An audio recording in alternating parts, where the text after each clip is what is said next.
Hi, I'm Caden, here with my brother, Cal, and you're listening to Eating W's. eat the W. That's a W. Let's eat one. Let's eat one. That's a W. On today's episode of Eating W's, we have our NFL offseason weekly recap for this week, and nothing too crazy happened, but a lot of good stuff and a lot of kind of under the radar signings and stuff that I feel like is very under talked about. So let's just jump straight into it with a little bit of opening news. Tampa Bay Buccaneers head coach Bruce Arians is stepping down from his head coaching position. He will be taking a job in the front office there in Tampa Bay, so he will still be part of the team, but just in a different roles. And former and now current head coach and former defensive coordinator for the Bucs, Todd Bowles, will be stepping up and be their head coach this season. So likely Brady's last season, and he'll be having a new head coach and a defensive-minded head coach, which is interesting to see. I thought they'd go with Byron Leftwich. That was a little surprising since he got so many interviews this offseason. I totally agree. Less because I think Leftwich is more ready to be a head coach, but more for the fact that I think that there was a much higher chance that they lose Leftwich this offseason than a higher chance that they would have lost Todd Bowles as their defensive coordinator this offseason. Or I guess technically next offseason, since it still technically is this offseason. But I am also very surprised they didn't go Leftwich as their new head coach. So now moving on to some of the usual stuff, we'll start off with the extensions. The Miami Dolphins continue their little free agency offseason spending spree by signing cornerback Xavier Howard to a 5-year deal worth just over $50.5 million. So ironically, the season after he went off and had 10 interceptions, he gets his big payday, but he got it in the end, which is all that really matters. So it's actually a 2-year extension off of 3 years that were still remaining on his current contract. I did not know that. Yeah. Okay. So it's really odd how usually you don't re-sign guys with 3 years left on their contract. Yeah, maybe just spreading the cap a little bit, maybe? I'm not sure. It's because he wanted paid. He did, yeah. I saw that. I said just over $50.5 million, but it was some really weird specific number because it rounded out his total contract to $90 million. So that's why it's that kind of off number if you see what it is actually.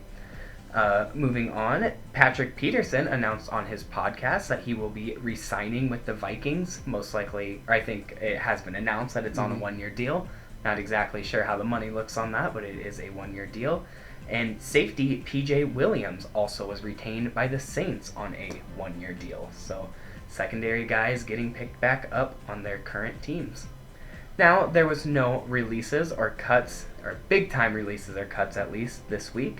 So we're going to move straight on to the trades and start with the Patriots and Miami in an interdivisional trade, which is always fun to see. In this trade, the Patriots got wide receiver Devontae Parker as well as a 5th-round pick this year, and the Dolphins got a 3rd-round pick next year in the 2023 draft. And if you ask me, the Patriots won this trade big time. Apparently, Devontae Parker wanted to go to New England. He only wanted to go to New England if he was going to get traded, which means he's just ring chasing. I'm sorry. He would have wanted to go to Tampa. As I say, ring chasing. Patriots used to be the place for ring chasing, but now it's a little more of a build-up team. But really good trade for them. I really like Devontae Parker. He's had a lot of injury troubles. He hasn't really been able to stay healthy, and sometimes the best ability is availability. Huge saying there, and definitely true in the NFL.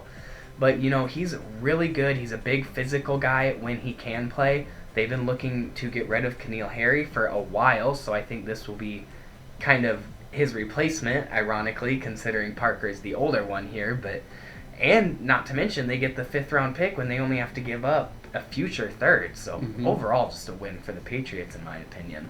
Yeah, if he's going to get his career back on track, he'll be in New England, if anywhere. Yep. Mac Jones was very excited. I saw that on Twitter. So that's a big body receiver for him, though. I really like Devontae Parker. I hope he does well there. Moving on to a all-picks trade, which is always fun to see, but very hard to report. So stick with me here. I'll try to do my best. So this was a trade between the Saints and the Eagles. We'll start off with the Saints. The Saints get this year All of their picks are for this year. These are all 2022 picks for the Saints. They get the 16th and the 19th overall pick in the first round from the Eagles, as well as a 6th rounder.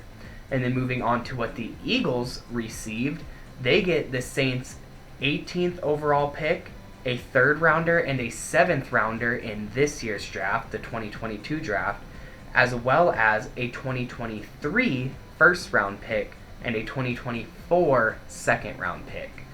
So it's kind of funny to look at this here because I've heard a lot of arguments and back and forth on who kind of won this trade, for lack of a better term, because of course trades are always pretty even, or are supposed to be even at least, and help both sides.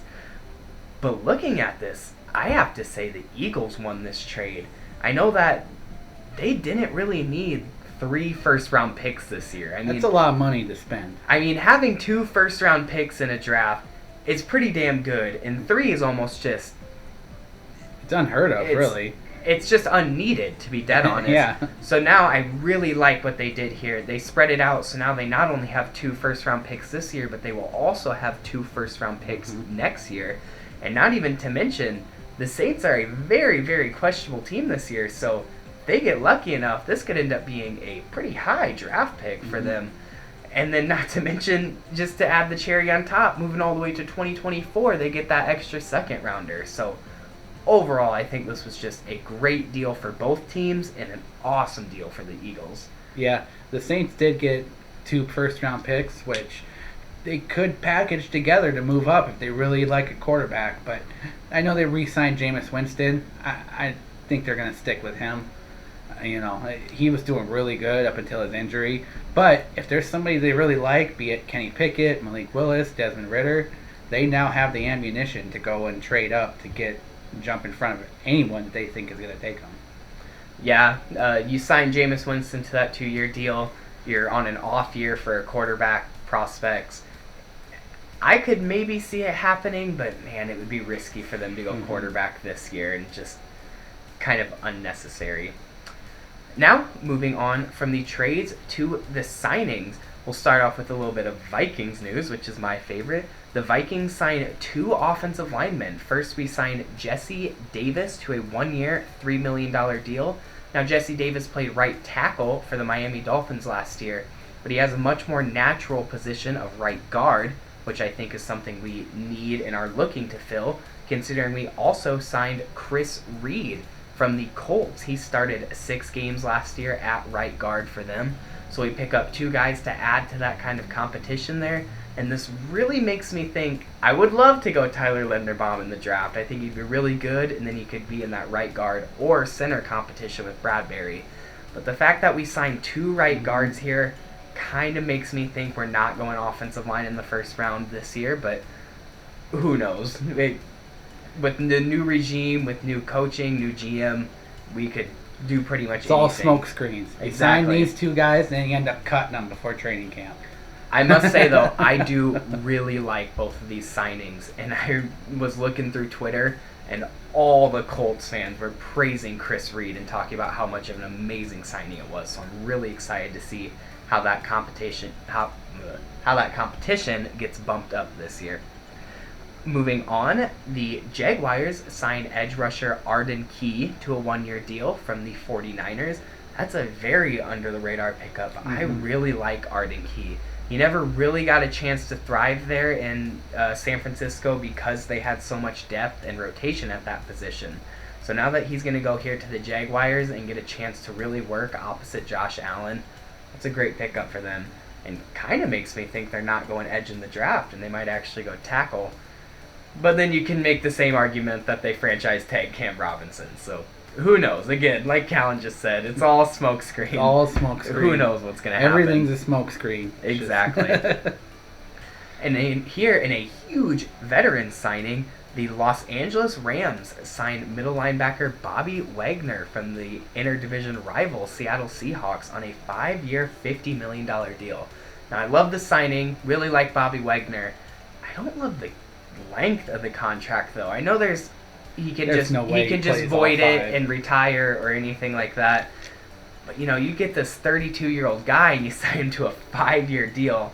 even though it probably is voidable years for cap situation. Mm-hmm. That's just crazy to hear because I want to say he's already 32, and middle linebackers just don't play at an elite level until they're mid to high 30s. It's unseen, I mean, if he plays out that whole contract, he'll be the age that both Urlacher and Ray Lewis were when they retired. Maybe that's what he's pushing for. He wants to meet that benchmark. Yeah, but Ray Lewis and Brian Urlacher also played for the same team. That's true. He could have, but then the damn Seahawks. Yeah, but they're not in a rebuild. They're not in a rebuild. Okay. They're competitive. And did you see that now they said they don't intend to trade DK Metcalf? Yeah. Just like they didn't intend to trade Russell Wilson. Mm-hmm. Yeah. Very empty intentions there in Seattle, it seems like. But we'll see what they do. And then now, what is my probably favorite signing, and I feel like is not getting any love, the Texans are signing running back Marlon Mack to a 1-year deal. And not only do I really like Marlon Mack as a player, so I'm happy to see him go somewhere where he's actually going to get some consistent use. I love this for Davis Mills. When you get a do-it-all guy like Mack, who you can hand it off to, he catches great out of the backfield, he's a solid route runner, even down to a solid blocker and just team player overall, it's going to help a sophomore like Davis Mills so much to have that guy in the backfield with him. And I think Mack will easily jump into a starting role there in Houston. I think the Texans got their running back. I mean, certainly. He's been sitting in Indianapolis after his breakout performance. Jonathan Taylor stole it from him, and he's just been waiting for his chance ever since, and he's going to get it down in Houston. Oh, I am so excited. Keep an eye on the Texans this year, man. They've been making under-the-radar moves that haven't been super talked about because they were such a cluster and so bad last year, but they got a chance to really surprise people They're this really year. adapted to this ragtag group of players that they just put together every year. Certainly. You know, they're just all the all-cast and off-cast. And that's not even mentioning the huge amount of draft capital they have not only this year, but the next 2-3 years to come. So they're going to have quite a team, or a chance to build quite a team, if they are able to play the draft right. Yeah, if a few things fall the right way, might be a good situation down there in Houston. And then finally, another underrated but great signing, the Patriots signed safety Jabril Peppers to a 1-year deal. He didn't start off the best coming out of Michigan and going to Cleveland, but back in that mid-2010s Cleveland team, I don't think anyone was at their best. He really rejuvenated his career in New York these past few years, and I think that is a great pickup for the Patriots. Yeah, Belichick, he's going to love having that tool at his disposal. You know, everyone said that he was one of those players that didn't really fit because he was not fast enough or big enough to be a linebacker, but too big to be a safety. Belichick will find a spot for him and how to figure out how to get the best out of him. If anyone's going to find it, it's going to be Belichick. And those guys are scary once they do find their spot. What a tool for them. That's just, it's almost unfair. That's going to be a big, big impact. So like I said earlier, maybe not the biggest signings, but a lot of good foundational signings and guys who are really going to be game changers coming into their new teams. So that's all for this week. Thank you all so much for watching. Keep an eye out tomorrow to see Cal and I's split mock draft. We already have it up. We're very excited to share that with you guys. But until then, don't forget to eat the W.